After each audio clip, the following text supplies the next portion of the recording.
Or raised something else, my mother-in-law added, her lips curling into a smile sharp enough to cut.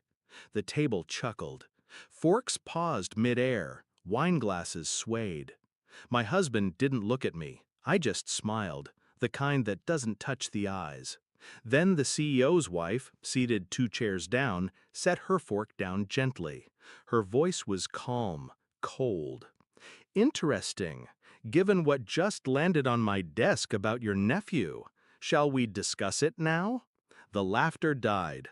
I'd learned long ago that silence could be more dangerous than shouting. That night, I let the tension choke the air before anyone spoke again. It wasn't always like this. When I married Daniel, his family pretended to welcome me. They liked the polished, ambitious version of me, the woman they could parade around as proof they were modern. But the moment I started outshining their golden boy, they shifted.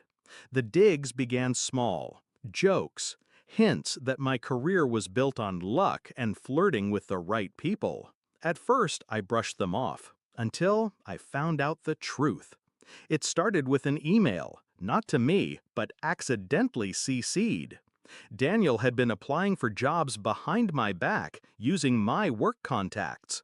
He'd even forwarded confidential client information to his cousin, hoping it would help him secure a role in a rival firm. The cousin was his aunt's pride and joy. But what I couldn't ignore was the signature at the bottom of one email. "This stays between us. She can never know." The she was me. I didn't scream, I didn't cry, I studied. I dug through emails, pieced together timelines.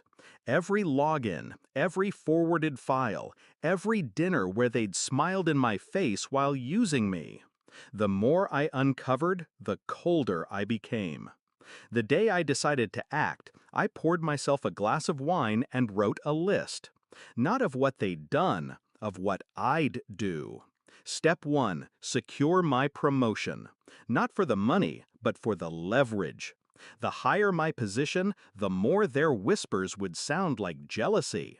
Step 2, copy every shred of evidence and deliver it to the right desk. My CEO's wife, who happened to be the firm's in-house ethics chair. She had no patience for family politics. Step 3, wait. Patience was the hardest part. For weeks, I endured more digs, more smirks across the table at family gatherings. My husband thought I was distracted with work. I was watching the noose tighten. The dinner that night was supposed to be about celebrating my promotion. They'd turned it into a roast. When his aunt leaned back and sneered, "They must have lowered the standards." I could see Daniel smirk into his drink.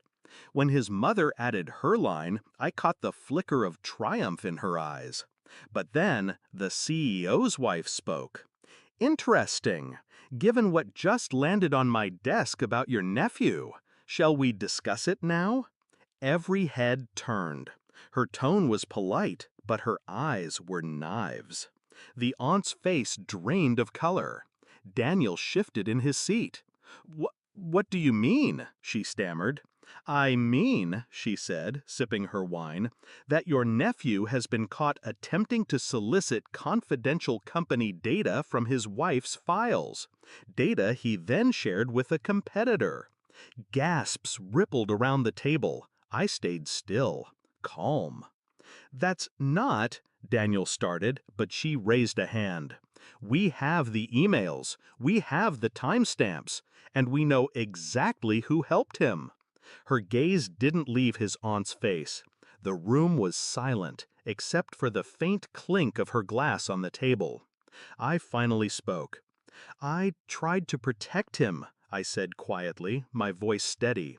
"I thought it was a mistake, but then I saw how deep it went." Daniel's jaw clenched. "You set me up." "No," I cut in. "You did that yourself. I just made sure the right people saw it." His aunt sputtered, trying to recover. "You can't ruin a man's career over theft?" The CEO's wife tilted her head. "Watch me." By the end of the week, Daniel's job offer was rescinded. His cousin was blacklisted from 3 major firms. His aunt stopped hosting family dinners. As for my mother-in-law, she called once to say I'd humiliated them. I hung up before she finished the sentence. Daniel moved out soon after.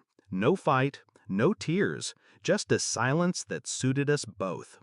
The funny thing about revenge is that it doesn't feel like fireworks. It feels like closing a heavy door and hearing the lock click.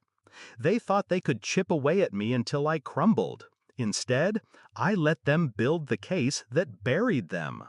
That night at the dinner table, when the laughter died and the truth filled the room, I didn't feel anger anymore. I felt free.